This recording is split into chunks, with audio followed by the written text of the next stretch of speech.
Balik tayo sa Bicolandia dahil ito yung binagsakan ng bagyo. Tingnan natin kumusta ang sitwasyon.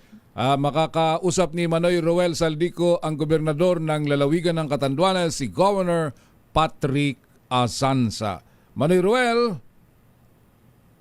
Yes, Raymond, magandang umaga at Ma'am Elaine, sa ngayon araw na ito, talagang yung ating ginagawa ng ating mga operatiba, lalo na ang PDRMO ng Catanduanes, ay yung clearing operation at ilan pa rin may mga lubog sa baha. At kumustahin natin ngayon si Governor Patrick Asanza ng Catanduanes dahil ang Catanduanes ang isa sa mga unang dumaan ang bagyong dito sa Super Typhoon. Governor, magandang umaga po. Live tayo sa DZRH po nationwide. Si Raymond and Elaine. Kumusta po ang sitwasyon ng Catanduanes, Governor? Magandang umaga po, Caruel Saldico, at gayon din po sa inyo, Ma'am Elaine, at kay Sir Raymond. Yes, sir. Dito po sa Catanduanes ay medyo malawak ang naging epekto ng Super Typhoon Uwan, na alam naman natin sa mga pictures ay halos kayang sakluban ang buong Pilipinas. At yun nga po, dumapo po ito sa may northern part ng Catanduanes, doon sa bandang Pandan, Biga, gayon din sa Bagamanok. At bagamat nasa northern part, ang pagdapo ay ramdam maging sa capital town ng Virac, at nasira po ng matataas na storm surge at malalakas na hataw ng alon ang mismong seawall sa tapat ng Coast Guard building at may parola, kung kaya't ang aming mismong Imelda Boulevard na pasyalan at diyan nagja-jogging ang mga tao ay halos naging mistulang parte na ng karagatan dahil inabot ito. At malaking bagay po ang ginawa nating forced evacuation dahil yung mga sa coastal areas ay nailikas ng maaga one day before na nagkaroon ng pagdapo ng Super Typhoon Uwan. At sa ngayon po ay 129,091, no? 129,000 ang affected na Katandunganon as of today's situation report. Ang total po na mga individuals na kinailangang lumikas ay umabot ng 86,756 or kung bibilangin ng pamilya, 25,382. Ang amin lang pong nakapreposition na mga food pack ay nasa 19,000, kung kaya't kukulangin po talaga ang aming food pack sa ngayon. At marami rin pong mga lugar sa probinsya na inabot ng baha hanggang Bewang sa Gogon Centro, at ganun din po sa parte ng San Miguel ay halos umabot sa mga bubong ang pagbaha. Yan po, pinoproblema namin ngayon ang para sa mga totally at partially damaged na mga bahay, yung kanilang mga yero, mga plywood at mga pako, at yun po ang aming sinusunod na pagpupukusan after ng clearing operations. Ongoing na po ang restoration ng Pitelco na nag-total shutdown noong kasagsagan ng bagyo, at ang clearing operations naman, may mga unpassable roads po kami, mga isolated barangays din po dahil sa sobrang lakas ng Super Typhoon Uwan. Yun nga po, Caruel, gusto naming sabihin sa mga dadaanan pa lang ng Super Typhoon Uwan, huwag niyo pong walang bahala ito, maghanda ng gusto, dahil kami pong palaging dinadaanan ay medyo napansin namin kakaiba itong Super Typhoon Uwan po. Ang lakas nito ay nasa pagitan ng Super Typhoon Pipito at yung Super Typhoon Rolly. At pinaghalong malakas na ulan na bumababad ng matagal at malakas na hangin at may kasama pang storm surge. Ang amin pong target ay zero casualty, pero merong isa na sinawimpalad Mhm. sa bandang norte po, kung saan doon talaga bumuhos ang lakas ng Super Typhoon Uwan. Isa po ang naging casualty namin po mula sa bayan ng Viga sa dito po sa Catanduanes. Gob, At yan po Gob. ang sitwasyon at sana ay tuluyan ang bumuti ang panahon para may pagpatuloy namin ang restoration ng aming mga kalsada at power lines.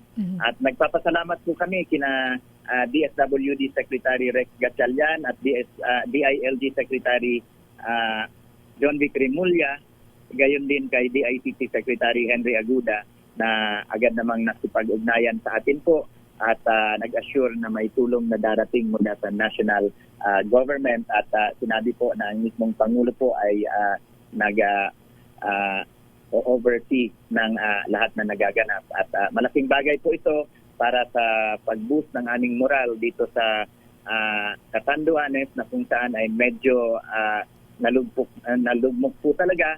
Pero babangon po muli ang mga Katanduanon dahil naririyan po ang resilience at nagpapasalamat din kami sa mga gustong tumulong mula sa mga religious charitable organization na papaabot na ng kanilang koordinasyon para sa tulong na nais nilang ibigay dito po. Nananawagan din po kami sa DENR para ma-check nila yung mga binigyan nila ng environmental clearance dahil meron pong inireklamo na isang mall na ginagawa dito na di umano ay isa sa mga sanhi ng Naku po. paglala ng pagbaha sa Gogon Sentro kung saan may mga inirescue po ang ating mga kapulisan at Coast Guard sa gitna ng pagragasa ng bagyo. Sana po ay ma-check ng DENR Region 5 at DENR Main Office itong inyo pong inirelease na ECC dahil inireklamo po ng mga residente sa Gogon Sentro yun pong paglala ng pagbaha dahil doon sa allegedly may mga natambunan o daanan ng tubig, tinabunan. Mga areas ng kanipaan at yung 3 meters na easement po ay hinahanap na din po ng publiko dahil allegedly ito ay naisama na binakuran na dapat sana ay accessible sa public. So yan po ang kalagayan dito. Gob. May tanong si Raymond and Ma'am Elaine po. Go ahead, Sir Raymond. Gob, doon lang balikan ko nga yung casualty ninyo sa Biga. Ano ang background nito at ano ang ginagawa during the time na dumating yung bagyo? Yes po, ang casualty po sa Biga ay ang personal assistant mismo ng mayor po ng Biga. Naku. At kasalukuyan siya na nasa farm. Bagamat po ito ay hindi nasa coastal area, nagkaroon po ng flash flood doon sa lugar at pinawimpalad po ang isang 48 years old na government employee. Pero nakuha ko yung remains niya? Yes po, sa ngayon po ay inaasikaso na Recovered. munisipyo at nakipag-ugnayan na rin ang probinsya sa kanyang pamilya para sa financial assistance na ipapaabot po ng PLGU. Gov, nabanggit niyo po kanina may nasa 100,000 plus ang affected na mga kababayan natin diyan sa Catanduanes at nabanggit niyo po kasi yung bilang po ng relief ng mga kailangan nila pagkain, masyado pong kokonti yung 19,000 para po dun sa apektadong mga residente. So paano po natin matutugunan? Meron na po ba kayong yung remaining po na pangangailangan nila? Ang DSWD po ba ay may papadala na din na mga dagdag na mga para po matulungan yung ating mga apektadong kababayan? Yes po, nakipag-coordinate na po ako mismo kay Secretary Rex Gatchalian at inassure niya po ako na may papadating na tulong, additional food pack po. At yun nga po, sumulat na rin po ako sa kanila na kung pwede ito ay manggaling na ipagamit ang barko ng Coast Guard para direkta na po galing sa Maynila ang biyahe, halos 1 o 2 araw. Andito na po iyon, ang assurance sa amin ng Coast Guard. Kaysa po sa kung mag-aantay kami mula sa Albay, O dadalhin pa dyan. mas problemado po, mangilan-ngilan lang ang pag-transport at hanggat hindi po lifted ang typhoon signal mula sa Albay or Catanduanes ay wala rin po makakabiyahing lancha patawid sa Catanduanes po. Pero as of now, Gob, okay naman po yung kalagayan ng ating mga residente dyan sa Catanduanes na mga nasa evacuation center. Yung maraming bahay ba, Gob, ang talagang nalubog sa baha at bagamat maaga pa po, mayroon na po bang initial na report sa inyo? Kanina po, komprehensibo yung inyo pong inireport. Pero sa mga damages po ba, mga pananim, agrikultura at sa mga establishmento kabahayan, mayroon na po ba kayong report? Yes po, sa estimate po ng ating Philippine Provincial Agriculturist, no, umaabot sa 100 million ang naapektuhan na agricultural and fisheries products po. At ang mga kabahayan naman po ay binibilang natin, umaabot sa mahigit 25,000 families ang affected. We're now classifying yung totally at partially damaged na mga houses po para mas ma-focus natin kung alin ba talaga yung mas nangangailangan ng tulong.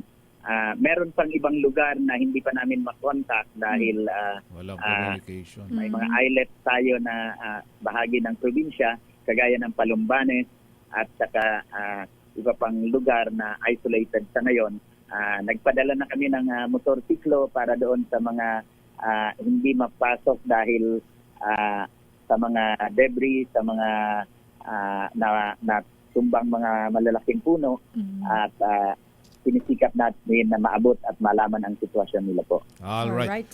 Governor, maraming salamat sa oras at good luck ko sa inyo dyan, Ruel. Ingat po.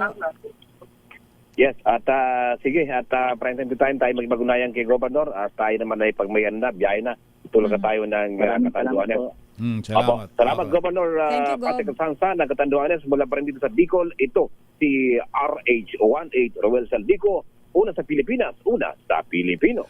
Salamat, Manoy.